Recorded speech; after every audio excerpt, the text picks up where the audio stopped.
Sahabat Setangkai Dupa, bersama saya sudah hadir Romo Asaji Manggala Putra. Ya, beliau adalah bagian penerangan dari Wihara Awalokiteswara Banten. Ya, Romo, apa kabar Romo? Baik, baik, baik. Ya, Romo, mungkin bisa sedikit diceritakan lah ya tentang sejarah singkat dari Klenteng Banten ini, Romo. Baiklah. Ya. Wihara ini berawal dari kedatangan putri Tiongkok yang sebenarnya tujuannya ke Surabaya. Ya. Tapi mereka setelah melihat mercusuar, merapatlah di depan ini. Ini namanya Kali Kemiri. Ya. Setelah merapat, kapal tadi itu kalau bertolak kembali keluar harus menunggu arah angin barat daya karena pakai layar. Sambil menunggu arah angin barat daya, semua pada turun, termasuk Putri Ongkin. Putri Ongkin minta pas jalan kepada penguasa setempat.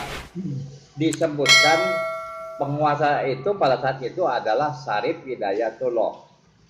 Ya. Nah, setelah pertemuan tadi, singkat cerita, Putri Ongkin dengan Sarip Hidayatullah menikah. Ya, banyak versi yang tentang pernikahan itu. Namun intinya menikah.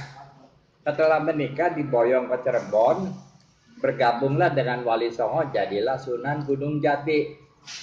Kita tidak ceritain Putri Ongkin yang diboyong ke Cirebon, kita ceritakan anak buahnya. Anak buahnya membentuk sebuah komunitas Tionghoa yang berjumlah 3.500 orang, bermukim di satu tempat namanya Kampung Baru dekat Karangantu. Nah, komunitas Tionghoa anak buahnya Putri Ongkin itu terdapat dua kelompok. Yang satu kelompok beragama Islam, yang satu lagi tetap bertahan pada agama Buddha. Komunitas Tionghoa anak buahnya Putri Ongkin yang beragama Islam, mereka membuat tempat ibadah namanya Masjid Pacinan Tinggi di sebelah rel tuh Koramil. Nah, komunitas Tionghoa yang beragama Buddha membuat wihara ini.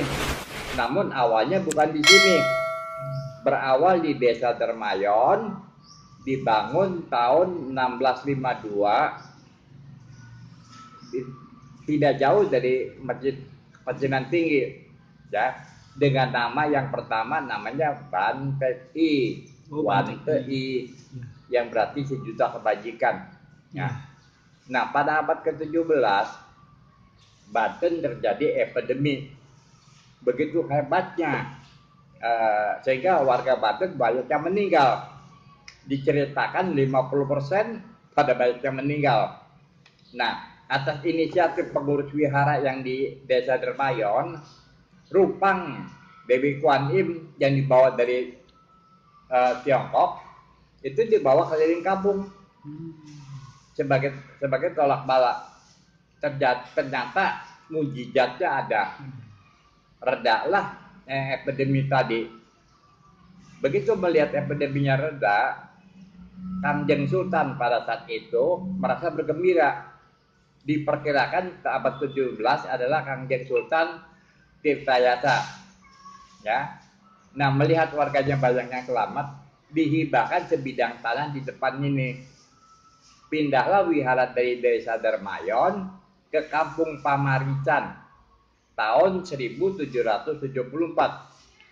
Nah, pada tahun 1883 terjadi tsunami Gunung Krakatau meletus. Air sudah setinggi pohon kelapa. Diceritakan pun banyak warga sini yang meninggal. Namun mujizat muncul kembali. Wihara ini tidak masuk air. Jadi banyak warga-warga Banten yang terselamatkan. Nah, itulah cerita singkat wihara ini. Nah, Romo, ini saya ada mau tanya. Ketika saya sembahyang di belakang itu kan ada Empek Banten ya. Nah, Empek Banten itu, lihat sincinya, ada dia punya nama Margaho, dia namanya Ho Pucin Changchun gitu. Dia pangkatnya Changchun. Nah, itu siapa Romo? Di belakang ya. Kira-kira sekitar tahun 58. Itu kan 1958. Hasilnya komplek kuburan. Banyak sekali. Itu kuburan orang Tionghoa, kuburannya orang Belanda, Portugis dan sebagainya. Begitu wihara membeli tanah di belakang, karena pada awalnya kan cuma ini aja wihara ini. Nah setelah di belakang dibeli, itu diratakan. Nah salah satunya itu termasuk tulang belulang yang diketemukan, akhirnya dirawat. Nah setelah melalui medium dinyatakan bahwa itu adalah tulang belulang dari Bapak Ho Pu Chin. Namanya Ho Pu Chin. Marganya Ho. Ya. Gitu kan. Itu bukannya berarti empek Banten itu artinya Muslim, bukan. Namanya Ho Pu Chin karena kita memanggil empek itu yang dituakan lah. Iya. Dituakan. Awalnya jadi satu menghadap ke utara. Awalnya, nah pindah, akhirnya sampai sekarang ini. Nah beliau adalah seorang orang yang lebih dahulu ada di Banten, orang Tionghoa yang ada di Banten yang pertama kali. Nah itulah ini. Nah menurut medium dikatakan beliau mempunyai keahlian, satu kungfu, kedua pengobatan, gitu. Jadi itulah ya, yang namanya Banten. Tapi ada abu leluhur nih Romo nih. Nah di situ ada sebuah beda bongkai. Abu leluhur dengan Hapotin beda ya? Iya beda lagi. Nah. Itu di bawah abu leluhur, di bawah meja ada sebuah bongkai yang bertarik tahun Qianlong kalau nggak salah tahun ke-19 yang kira-kira. Itu namanya Bapak Ko Chai Kwan. Ya, Bapak Ko Chai Kwan itu adalah ketua yang pertama kali yang kita sekarang namanya abu leluhur.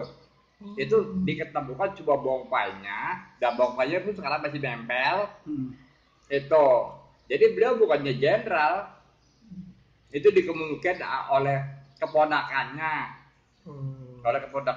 dan kebetulan Bapak Ko Chai Kwan pernah mengurut, jadi pengurus di sini sebagai ketua yang pertama. Oh begitu. Jadi itu salah satu ketua pertama gitu. Ya, Bapak Ko Chai Kwan. Nah, kadang kita di dalam ajaran agama dikatakan kita harus mengenal budi jasa orang. Betul. Kita abadikan. Tapi itu bongpai itu memang kuburannya di bawah meja abu leluhur itu atau bukan, Rom? Atau tidak pindahan? Ada. Pindahan doang ya, bongpainya doang. Itu hanya bongpainya aja. Okay. Ya, hanya bongpainya aja. Nah, itu sebelumnya diketemukannya di mana? Adalah bongpai itu sebelumnya diketemuinya di mana? Kira-kira Romo tahu? Di situ. Awalnya kan bukan di belakang sini, ada di samping. Iya, di samping. Oh, di samping bios ini. Iya, sebelum kebakaran kan ada di samping. Iya. Gitu. Nah, dia diketemukan di sana. Gitu. Berarti memang tidak jauh dari lokasi bio yang sekarang, gitu ya Romo ya. Ya, itu apa namanya dekat itu yang memakamkannya tuh ponakannya. Beliau punya, jadi disebutkan itu ponakannya ya. Wah, berarti memang sangat menarik. Ya, jadi bukan jenderal, bukan apa.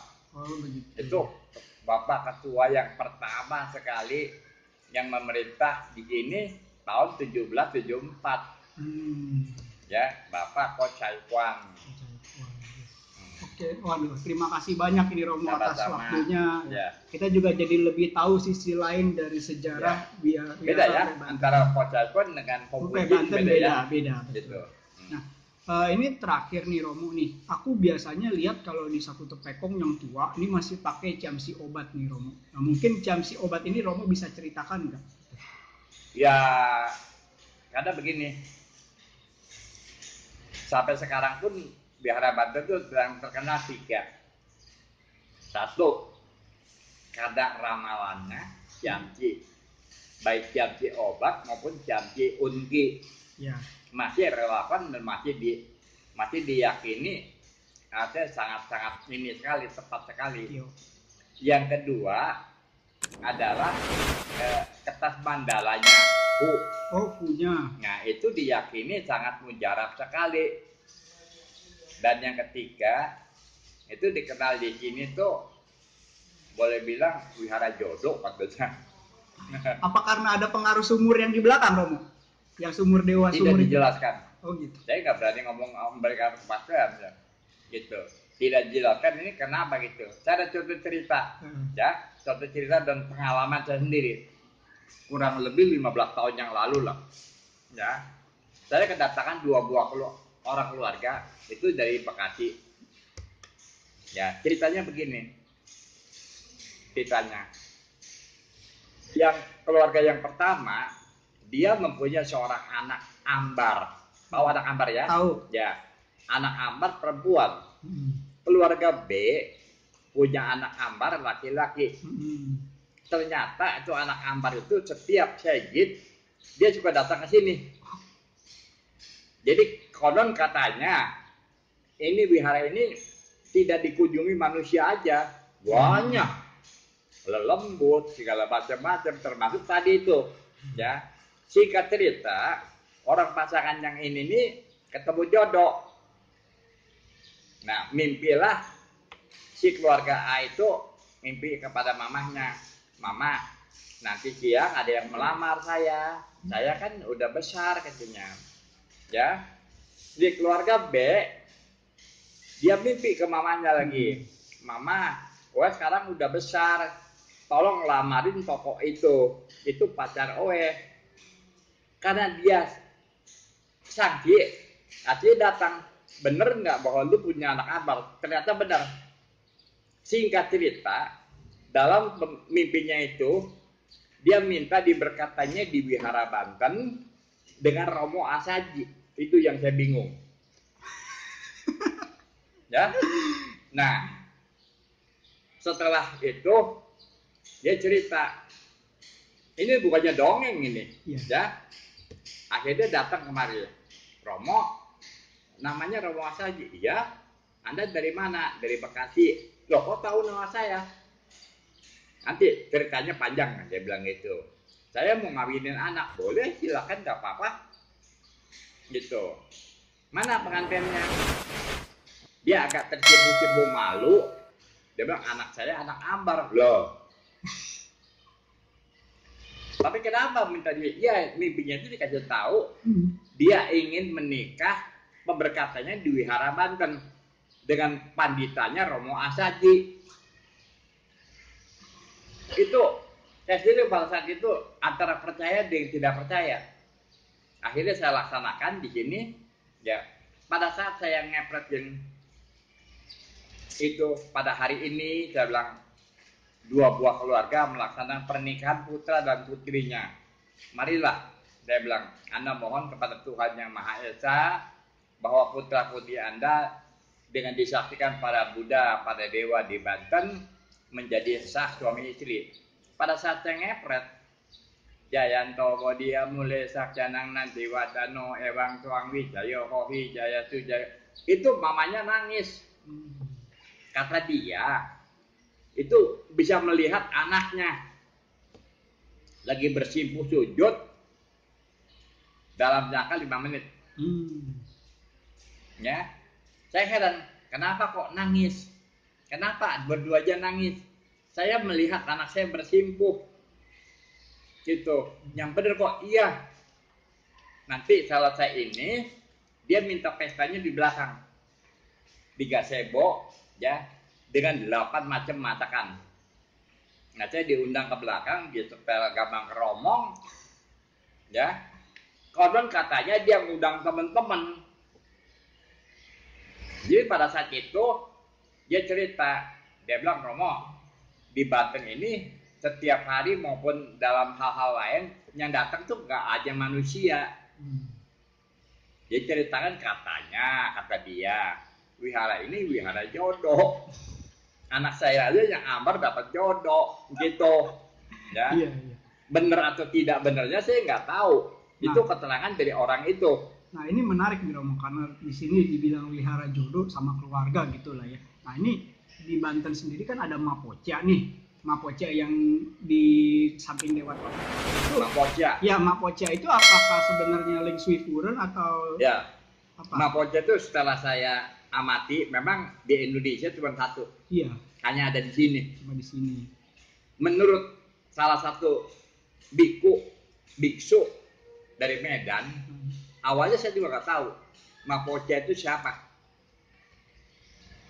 Yang saya tahu itu beliau adalah seorang dewi pengasuh bayi.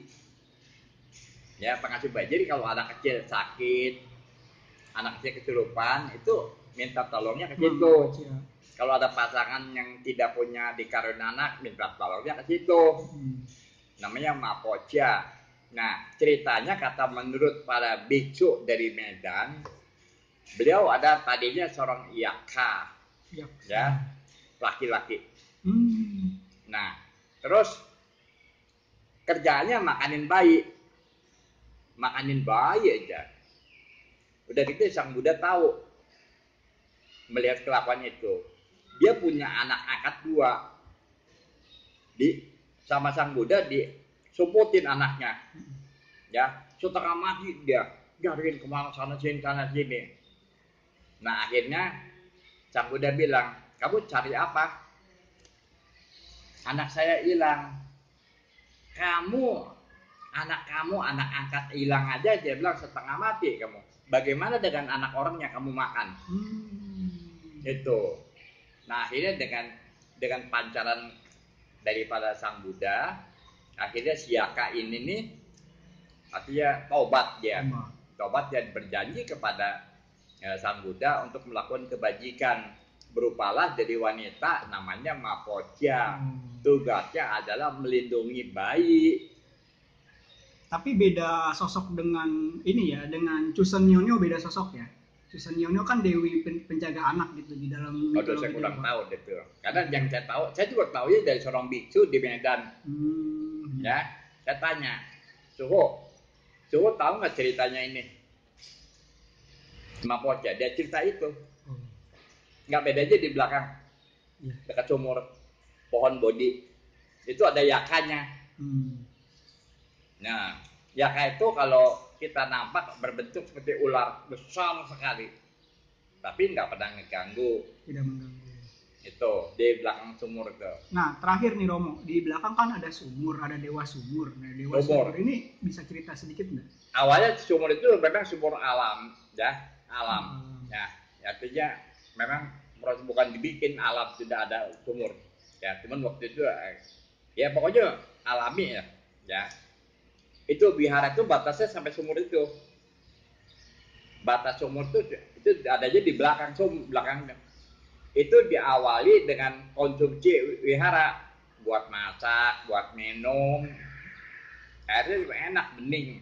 Saya waktu kecil sering main-main gitu. Itu batas. Jadi sumur itu temboknya separuh di luar, separuh ke dalam sumurnya itu. Dibatasi tembok ya. Itu paling belakang. Nah, lama sekitar kurang lebih sekitar tahun 70-an lah. 70-an. Itu berawal dari orang iseng. Orang iseng buruh di sini yang naruh duit. Ada tamu sembahyang, ikut-ikutan dia naruh duit. Itu. Karena saya cuma tahu. Akhirnya sekarang Nah, dari situlah katakanlah dikeramatkan terus gitu. Nah, dikeramatkan. Saya pernah dapat cerita dari orang Tangerang. Dia bilang di Banten itu ada 2 sumur yang alami. Satu di Nirmala, Bun Sanbio. Ya, Bun Sanbio. Satu di sini. Itu adalah 3 penguasa. Yang pertama ada Sui Bonionyo, Cheng Chuan Tongcu, Cheng Chuan Tongcu ya, Cheng Chuan Leong. Jadi Sui Bonionyo itu ibunda penguasa air. Cheng Chuan Tongcu itu bocah penjaga mata air. Ya. Cheng Chuan Leong itu dewa naga airnya. Nah, makanya kalau kita minta kan kata si orang itu, dia nyebutkannya Namo Samanto Mutonam Aum Nagami, bacanya gitu. Ya kan? Itu. Jadi cara kita mintanya juga caranya begitu. Itunya ya. Tapi karena memang di sini nggak ada yang tahu, gitu. Banyak versi. Dia bilang di situ, ada yang bilang lang-lang buana, ada yang bilang macan apa namanya buaya putih, ya kan? Yang nggak punya dasar. Tidak berdasar itu. Ya saya sih biarin aja, bodo amat tuh. Ya kan? Iya. Nah itulah sejarah itu. Nah tentang apa dia punya ininya, sampai detik ini pun tidak diketahui. Tidak diketahui. Dan tidak pernah memberikan amanatnya kepada pengurus.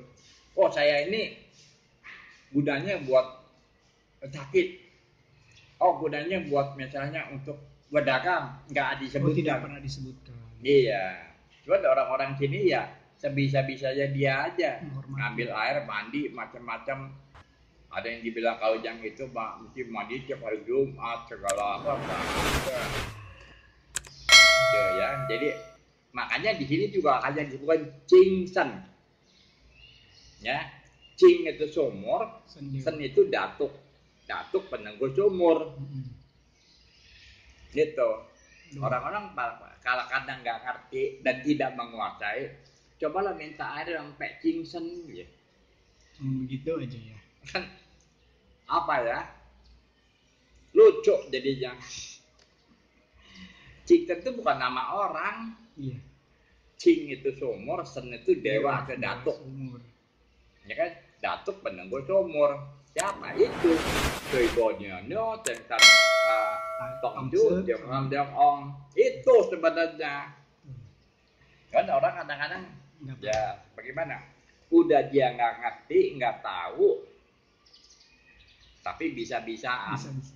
Wah, ini terima kasih banyak Romo atas Sama-sama, waktunya kita wawancara hari ini. Ya, sahabat sampai lupa. Demikian video kita kali ini. Jangan lupa like, subscribe, serta tinggalkan komentar terbaik Anda agar channel kami dapat terus berkembang dan berkarya. Saya Maja Putra dari Banten. Sampai jumpa di video kami berikutnya.